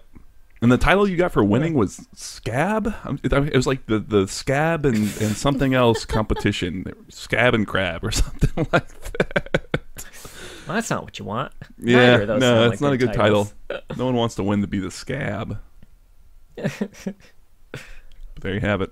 She also shows up in a short story called The First Light After the Harrowing, which isn't necessarily it's more of a timeline of events, which is a record of all the harrowings in the past. And Misfortune's in the first one, in the Battle of Knife Straits, where an armada from Bilgewater led by Misfortune and Captain Gangplank sailing together under an uneasy truce, because again, those pirates love their uneasy truces. They meet the Black Mist head-on, heavy casualties sustained, fleet scattered. Mm-hmm. Yeah. Yeah, I just find it interesting, I guess, that in the past, her and GP would kind of tenuously bro it up a little. They didn't necessarily seem to like each other that much, but they weren't they were just both happened to be kind of pirates. I guess her whole deal before was that she was a bounty hunter who specifically really didn't fucking like pirates, right? And so she was kind of the scourge to their scourge, or whatever, you know. So yeah, it's easier to bro it up with GP when he hasn't murdered your parents. It does change the landscape a little. And smash all the Gundams, of course. Right. Now, she also shows up in several cinematics. First one, the Double Cross, which is directly after the events of that short story, Destiny and Fate. Misfortune captures Graves and TF, and she trades them to the Sea Witch that Graves and TF stole the Abyssal Crown from in exchange for her kidnapped quartermaster. Then the witch says she's going to sacrifice Graves and TF to the beasts below for 1,000 years of torment. So Misfortune feels bad for him and slides one of TF's cards through the box so they can escape. This was fun. Yeah. We talked about this one with Graves TF. Mm-hmm. This is a good one. Is this the "that's not my elbow, you're a big man" line? Is that where that comes Get your from? elbow out of my mouth. That's not my elbow. You are a very big man. So, for all you who didn't see that ship coming, I mean... It was right there. It's right there. Sucking elbows. Well, you don't suck elbows with your bros? Just bros being bros, man.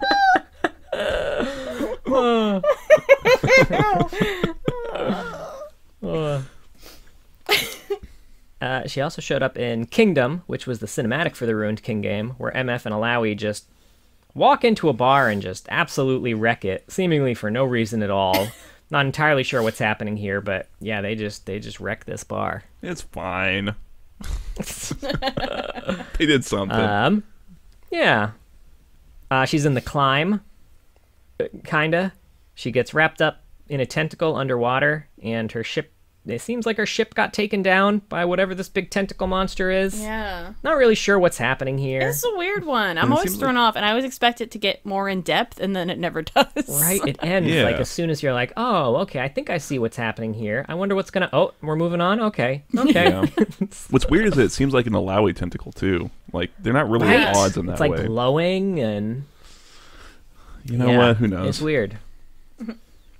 Now she's part of Surrender, which is we mentioned is the thing that is linked on her universe page, which is another one of the character examination pieces.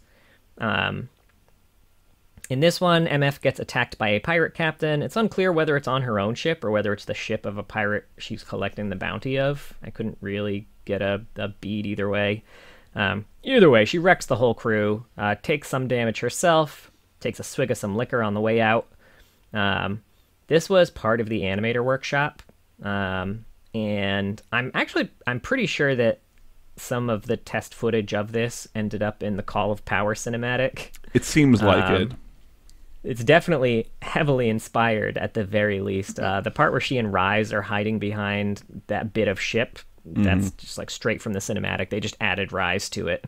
Yeah, for sure. And maybe, my one thought, maybe when they jump off the ship, that's what leads to the bit from the Climb cinematic. Sure. Who knows? Why not, right?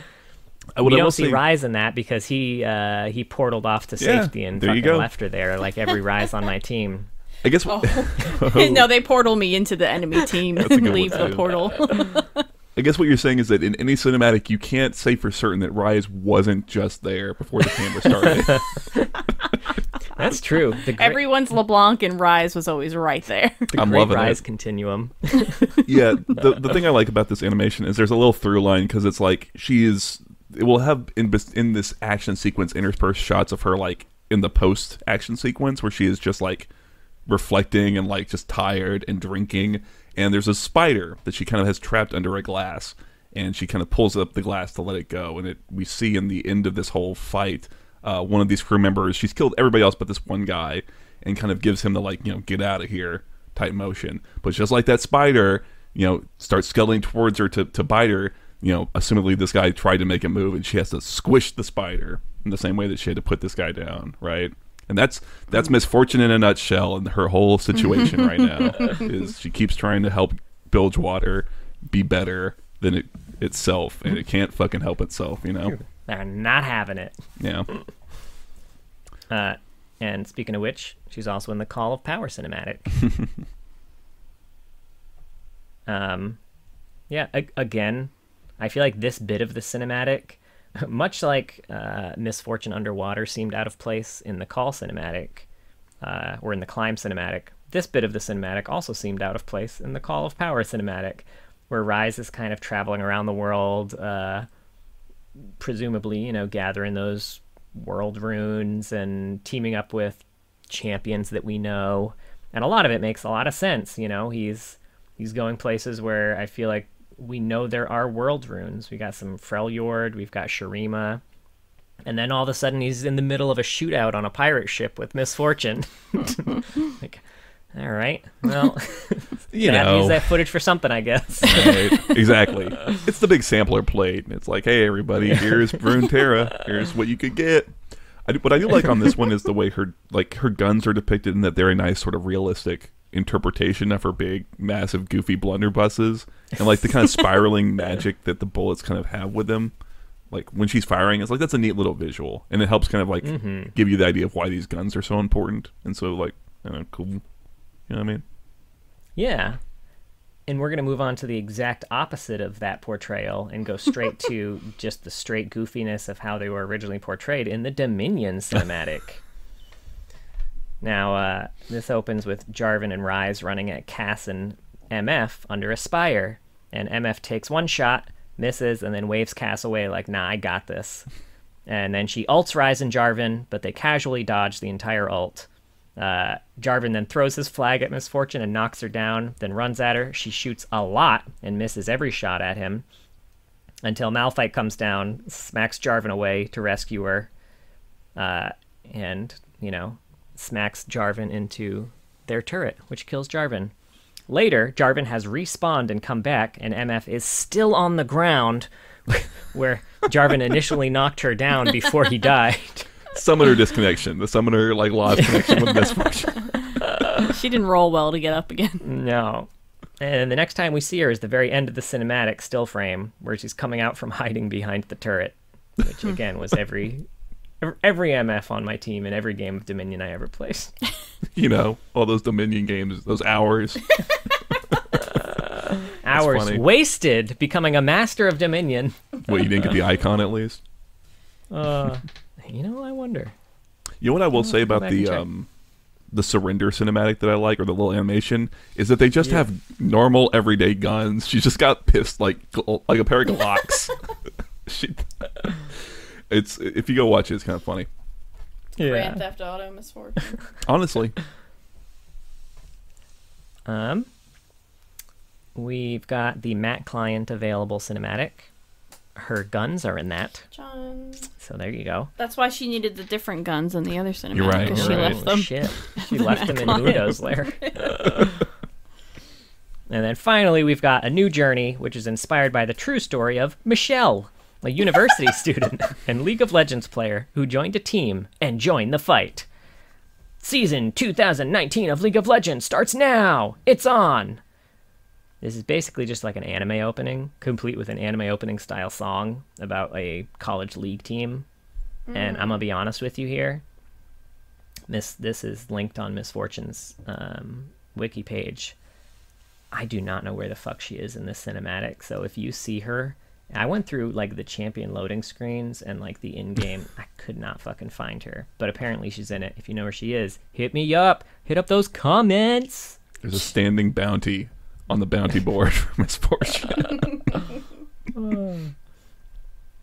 Those are all the cinematics. I only have one note on Canon Quotes. Okay.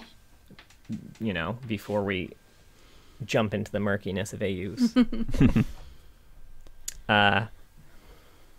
She doesn't have a lot of quotes because despite kind of getting a fairly recent rework, like they didn't redo a bunch of her voice lines, I don't think, or if they did redo them, they didn't record a bunch of new ones like they did for some of the champions. Despite that, she still has 4 or 5 Han Solo references in her quotes. Oh. We got, I always shoot first. Don't get cocky. I've got a good feeling about this. And watch your mouth, kid, or you'll find yourself respawning at home. Which is it's a lot more than I would have expected for someone who has no thematic similarities other than, I guess, bounty hunter versus smuggler. Tenuous at best. Yeah. I feel like somebody who just was, when they were putting their quotes together, was like, oh, this could be a fun thing to do, and then they just never did. So, whatever. It's fine. So that's Canon MF.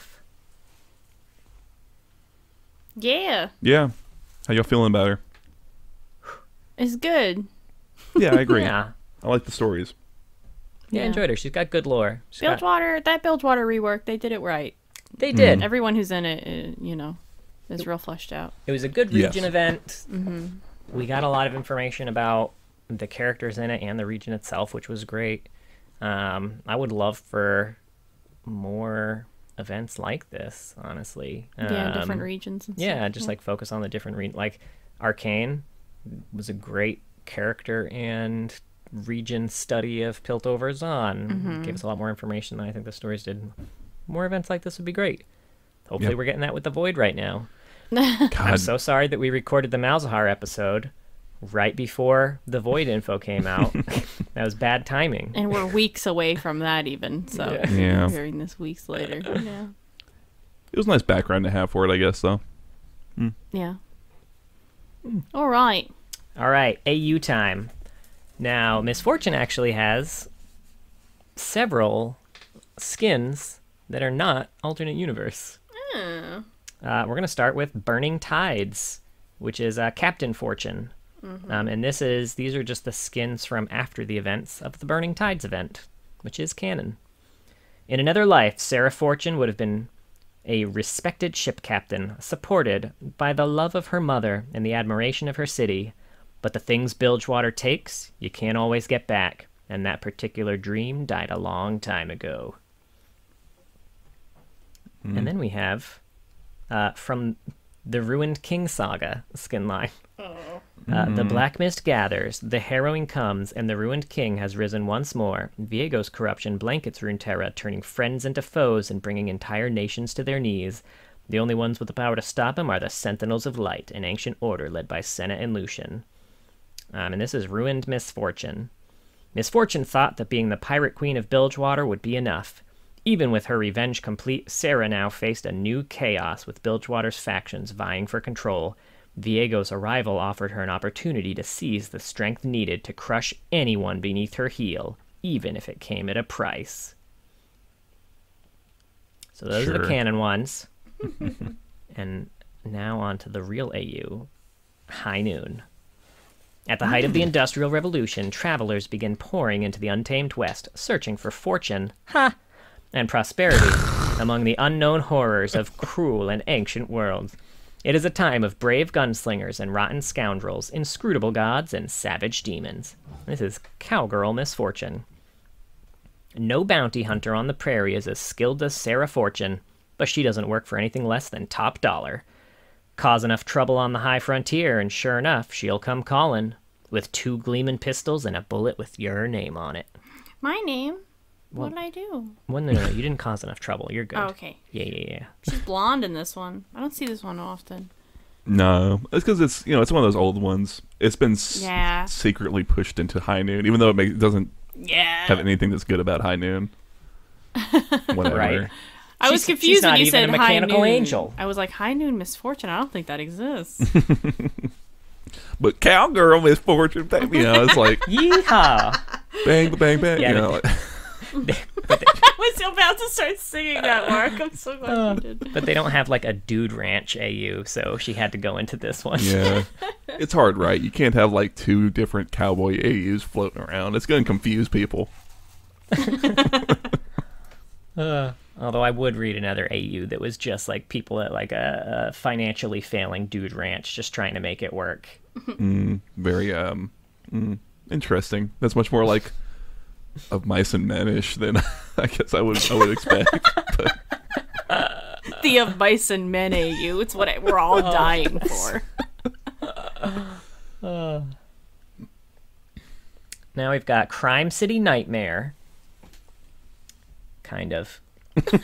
In a city where drink is cheap and life is cheaper, eldritch horrors lurk in the shadows, preying upon mankind's greed and envy.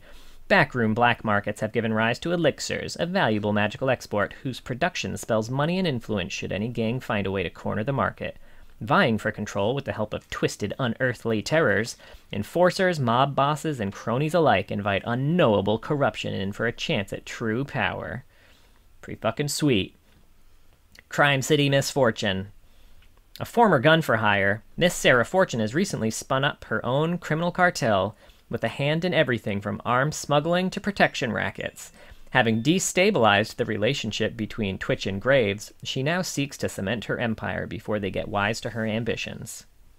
So, I mean, they say that she's got her hand in everything from arms smuggling to protection rackets. This is an eldritch AU. If you say she's got her hands in everything from blank to blank, the other end of that blank should be something eldritch. No. Yeah. Well, that's that Mafia one, right? Yeah, this just used another to be Mafia Misfortune. Yeah. Mm-hmm. Well, in this AU, Darius is her bodyguard and Brahm is her body man. Okay, cool. Okay. That's how it's listed. Maybe he's the guy who gets rid of bodies. Ooh, maybe. I thought you meant like body, like BAWDY. Oh, it's not spelled like that, but I could see it. Then we've got Arcade. There are 3 factions in this setting: the gamers who are jumping into the gaming worlds, the natives of the game worlds, and rogue bosses who cause havoc in the game worlds. And then there are also variations in these factions. Arcade Misfortune, Arcade Riven, and Arcade Sona are the holy gaming trinity, the goddesses of RGB, destined to save the game. This is Arcade Misfortune. Misfortune, Sarah to her friends, is better known in the real world for holding the top scores in every shoot-'em-up game ever created. In Arcade World, she's famed for earning those scores through whatever means necessary, willing to bring in any target for the right amount of points. And I don't know what that means in the context of an arcade. Right. I don't think I ever noticed that Gangplank's just like behind her in this. Yes. That's so funny. I think I have that as a fun fact in here somewhere. Okay. And we've got Pool Party, where each champion's equipped with summertime clothing. And this is Pool Party Misfortune. The group's appointed selfie queen and dual-wielding master of the water pistol, Sarah Fortune can destroy all comers in a splash fight and look good while doing it. The photo she'll post later will look even better. It's actually kind of upsetting. So she's an Instagram fitness guru in this. Yes. Actually, I'll just share some fun facts with this while we're here, while you're looking at the picture. Sure. Okay, let's see.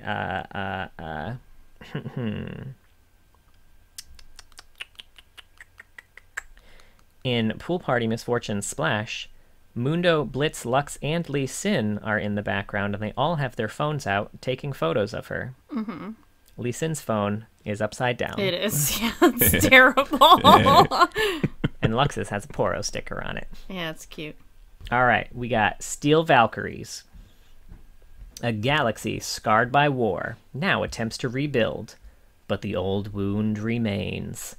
Criminals, bounty hunters, mercenaries, and assassins have filled the power vacuum, piloting dangerous combat exosuits with godlike abilities. And this one is Gun Goddess Misfortune. Sarah Fortune is a living weapon of mass destruction, a legendary bounty hunter seeking revenge among a galaxy of thieves. Shot and left for dead, she now pilots the deadliest combat exosuit in known space, and she'll stop at nothing to bring violent justice to her would-be killers. I feel like she's a bounty hunter in almost every single one of these AUs. Yeah, this is Misfortune, but in space. This skin is cool. Like, I think it's real cool. The cinematic for this one is really a lot of fun. That's one that I'm familiar with. Yeah, the cinematic was cool. There's also just like I guess a teaser picture that's just MF in front of a bunch of bounty pictures to really hammer home that bounty hunter shit. But her cinematic, all right, here's some pre-lore for the cinematic to set the scene. Okay. 10 years ago, a great civil war stretched across the galaxy. A brilliant scientist created blueprints for a superweapon that could end the war, the exosuit. That man was the founder of Fortune Industries. When his comrades discovered the exosuit plans, they wasted no time murdering him. He was survived by his only daughter, who they shot and left for dead. Over the years, she acquired 4 exosuits, became the notorious bounty hunter known as the Gun Goddess, and swore vengeance on these traitors. Now she's ready to collect the debt she's owed. Now, this cinematic is Gun Goddess Misfortune doing Gun Goddess Misfortune things to a ship that's trying to capture her. It's very anime-like. Oh yeah, for sure. I don't know if it's supposed to be Gangplank that's depicted as like the antagonist ship captain, but I kind of hope it is because I really like the anime style interpretation of him, and I would love to see them do. God, I would love to see them do something like that. It would probably take too much away from the silhouette, and that's what's like fun about it. Is if it is him, it looks very different. It could just be a generic pirate captain guy, but this would be really cool. Yeah. I would love to watch this anime. You know, make a little short something in this universe, right? I would watch the shit out of it. Mm-hmm. All right. We've got Cops and Robbers, which is set in an alternate Piltover and Zon where each of the champions are part of the Piltover Policer Department, which I don't know if it's a typo or not. I was gonna say, I thought you mispronunciated it, to be honest. But it's listed as the Piltover Policer Department. Sure. Or they're criminals. Cops and Robbers encompasses 4 sub-themes: the General Cops, the Robbers, Riot, and Secret Agent. And Crime City used to be a sub-theme, but now it's part of its own universe. Okay. I was racking my brain. Sorry, trying to figure out which skin this was. Do you know now? What's your guess? I'm pretty sure it is. I can't think of a joke. I was trying to think of some other skin. I can't remember any Misfortune skins whatsoever. Oh, man. We're only halfway through the skins. There's so many left. But yes, you are correct. This is Secret Agent Misfortune. But because it's so old, it doesn't actually have any lore. Okay. Yeah. And then we got Snowdown Showdown, set around the mythos and festivals of Runeterra's Time of Snowdown and real-world winter holiday festivals, most notable one being Christmas. All these champions were inspired by these regional or festive cultures. And this one's Candy Cane Misfortune. Misfortune isn't interested in who's been nice. The naughty are out in droves for Snowdown, and that means big business for bounty hunters. Packing heat and ready to take in marks dead or alive. This is one present you really don't want to unwrap. Cool. Christmas bounty hunter. I love it.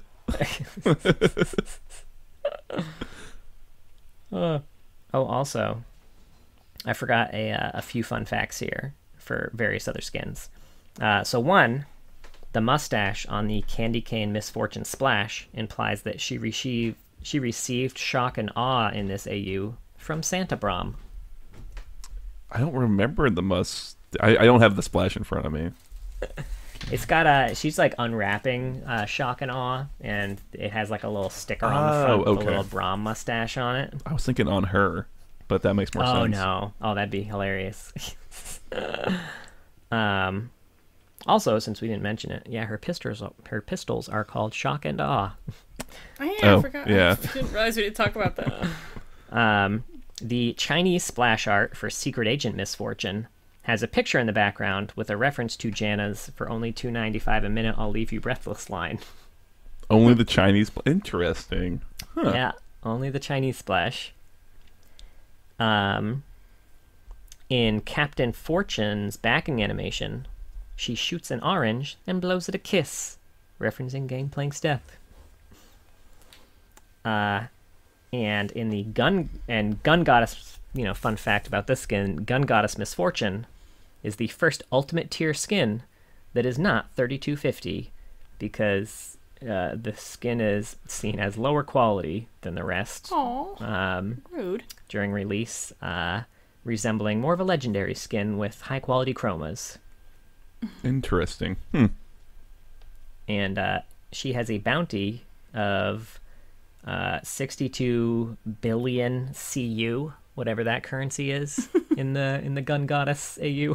Credits. Credit units. Yes. Also during the game, there's a little bit of lore around all of her various exosuits too. So she has 4 different, as I mentioned. They're called Scarlet Fair, 0 Hour, Star Swarm, and Royal Arms. So Scarlet Fair, which is kind of the base one, was built by MF from her father's blueprints and is a highly modified suit sports SF particle cannons that fire a rotating barrage of bullets, antimatter tank shells, missiles, and anti-personnel flak discharges. 0 Hour is a gravity-resistant exosuit, and so-called black hole gun fires spheres of supercondensed dark matter. Star Swarm is a banned exosuit that utilizes creatures born from exploding suns to melt MF's enemies. And finally, Royal Arms, capable of wiping out an entire fleet with its rapid-fire antimatter warheads. Only a few of these suits were ever produced due to their immense destructive power. Shit. So yeah, she's kind of a big deal. Then we have the Anima Squad. Humankind is on its last legs, nearly defeated by a high-tech army of deep-sea invaders called the Primordians. Enter Anima Squad, elite fighters using salvaged Primordian tech to push back against the end of the world. To save humanity, they will have to fight like an animal. And this is Battle Bunny Misfortune. I hadn't heard anything about this AU. Sarah Fortune is the second to take on the title of Anima Squad Commander after her predecessor, Riven's mysterious disappearance. They're big, leporine shoes to fill, considering Riven's status as a war hero. But Sarah is smart, skilled, and courageous enough to forge her own legend in the fight for humanity. I love that they did, like, this is a really recent one, right? Yeah. It's such serious lore for the bunny rabbit skins. They took the exact opposite of the bees AU for this one. Bees! Now we've got Road Warrior, set in a dystopian wasteland. Each of the champions represent Fallout survivors turned into Vandals, Raiders, and Roadsters. And Road Warrior encompasses 2 skin lines, General Road Warrior and Vandal. And this is Road Warrior Misfortune. A lone rider whose home is on the open road, Misfortune takes the wasteland's problems into her own hands before moving on. Always another job, always another town. Lately, she's been butting heads with the Vandal Gang, a group of famed ruffians she's excited to finally put down. This is post-apocalyptic Bounty Hunter. Great. Yeah. Now, this is a skin that I never see in game. Right? Yeah. Yeah, it's an oldie. Mm-hmm. We have Harrowing, which is bewitching misfortune. A powerful witch with a flair for the dramatic and a soft spot for misguided monsters. Misfortune has resurfaced for an evening of adventure with her spooky sistren. And this has a prestige skin. Having wrestled control of the lion's share of sweets from ghastly spirits and unruly children alike, Misfortune now rules over the night. Her reign is one filled with revelry and mischief.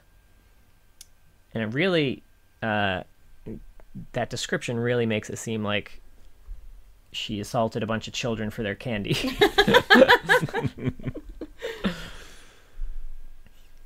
Fun fact about this is she brought Blitzcrank to life in this AU. He used to just be a humble cauldron used for her potions. Oh, cool. Yeah. And another fun fact about this skin, Bewitching Misfortune Prestige Edition is the longest loading screen display name at 40 characters. Neat. You're welcome. All right. Only 2 left. Lunar Beast. Each year, a mischievous Lunar Beast arrives in the mortal realm, drawn to the New Year's celebrations. And each year, the corresponding lunar god selects a squad of chosen champions to lead the beast on a merry chase and protect the city from the creature's playful rampage. The Lunar Parade is a beloved part of the New Year's festival, and the beast itself brings good luck once it has been lulled to rest by the squad's efforts. When a lunar beast is well entertained and well rested, it's always a signal of a prosperous new year. This one's Lunar Beast Misfortune. A former street tough, recruited by the bull god himself, Misfortune was persuaded to join by fame and glory. She's here to prove not just that the Ox clan is the best squad, but that whatever squad that has her as a member is the best. Restless and proud, Misfortune is eager to show off her skills at the Lunar New Year celebration. Now, she is not in the cinematic that was associated with the skin line, because this is a Wild Rift exclusive. Okay. Had me wondering. And finally, the one we've all been waiting for. Star Guardian. In a vast and dark universe, young warriors are chosen by fate to protect the light of the stars that are destined to burn bright, but collapse as furiously as they shine. And this one is 2 skins. First one is Star Guardian Misfortune. Second in command to Ari, Misfortune is a hot-headed Star Guardian, gunslinger from the Galactic Rim. She's the first to charge into battle with her twin pistols, often ignoring her own safety, as long as she can take down every enemy in sight. And it is worth noting that in this AU, Misfortune is part of Ari's original team, along with Nico, Zaya, and Rakan. Okay. And then we've got Pajama Garden Misfortune. Pajama Guardian Misfortune. Not a garden. She's a people. Sarah Fortune does not usually attend slumber parties, nor wear fluffy pajamas, nor play Truth or Dare. But Lulu insisted, and Lux asked so nicely. So somehow Sarah found herself doing all 3. At least her pajamas came with holsters, just in case some cosmic enemies show up. You never know. It could happen. We have a bit of a longer bio here, where we find out that her hobby is poker. Her favorite fruit is shrimp tempura.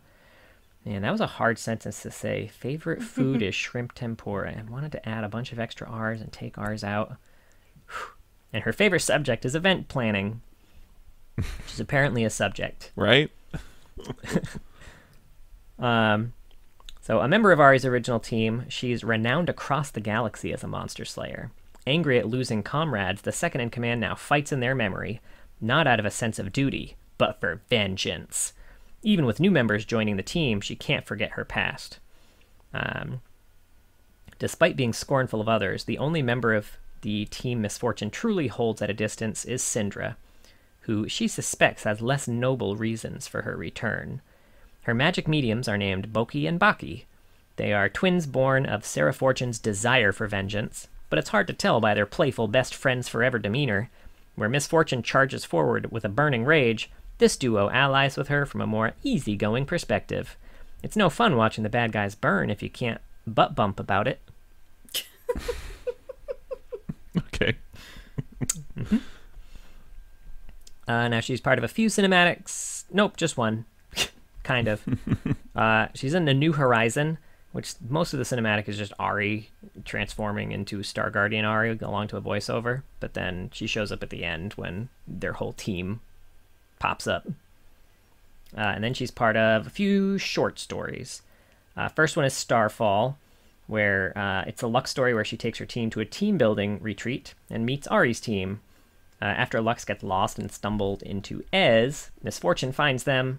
Ez refers to her as Sarah, and when Lux says, "Hi, Sarah, I love your hair," MF cuts her off and is like, "It's Misfortune. Sarah's for friends." Oh, Jesus. And then Lux says she's going for a team snack at the mess tent, which has chocolate chip cookies and oranges. Oh. Misfortune says she hates oranges. And then pulls Ez away. What about chocolate chip cookies, though? And at the big final battle, MF and the team come to save Ari's team, and they're coordinated and awesome.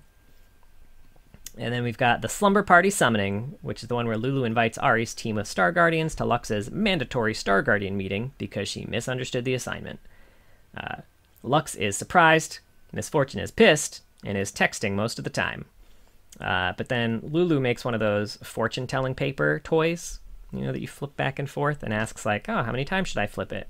And Misfortune suggests 246 times. and then she makes fun of the other team and is like, hey, when you're doing this, do you braid your hair too?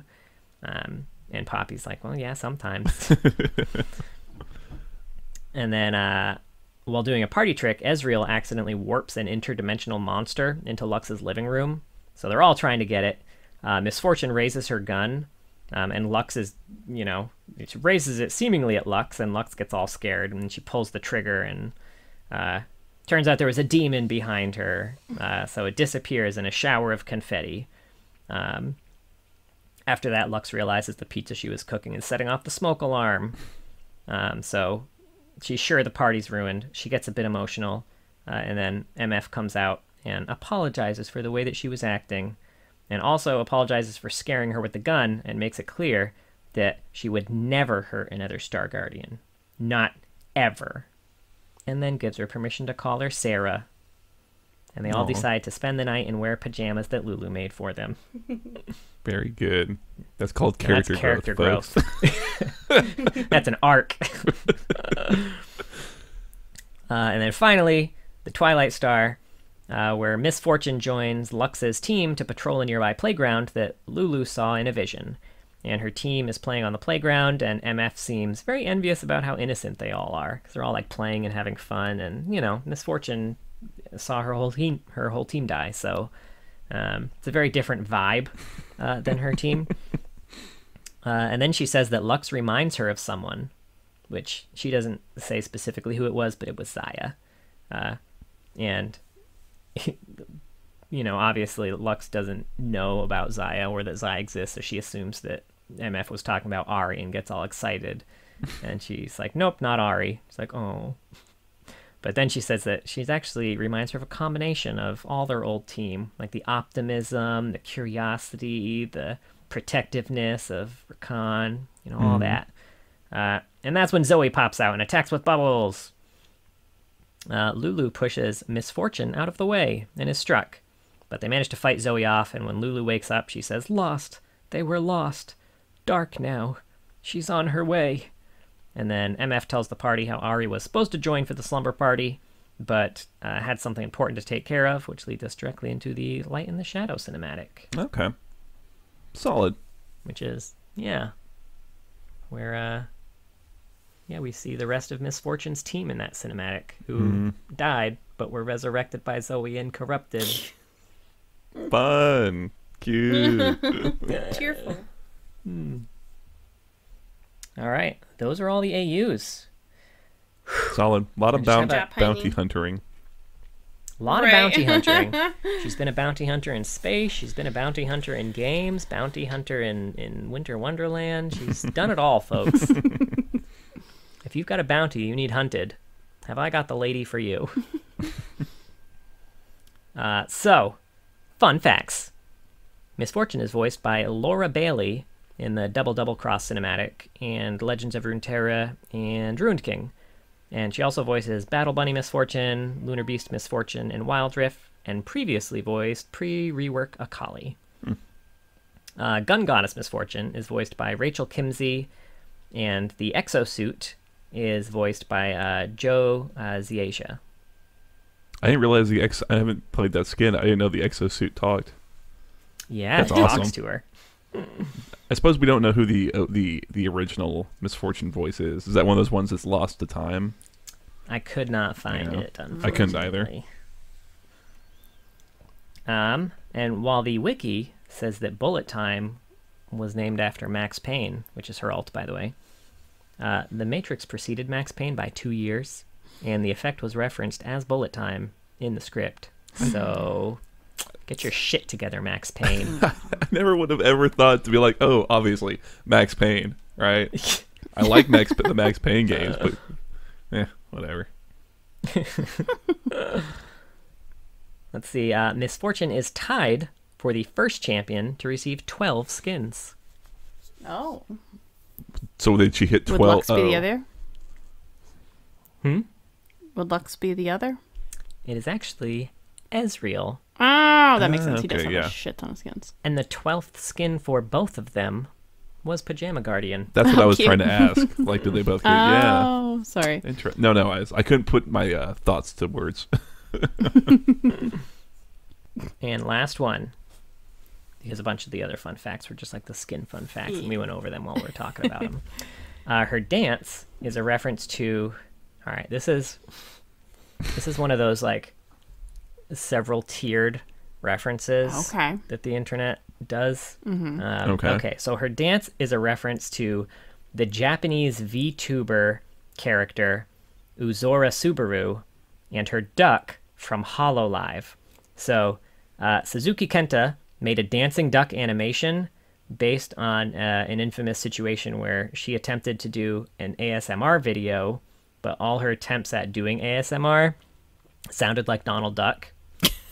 And then so they posted that video on YouTube, and it became viral because someone else named Ruler of Wind added music to it that was like Hey Ya by Outkast. You lost me so long ago.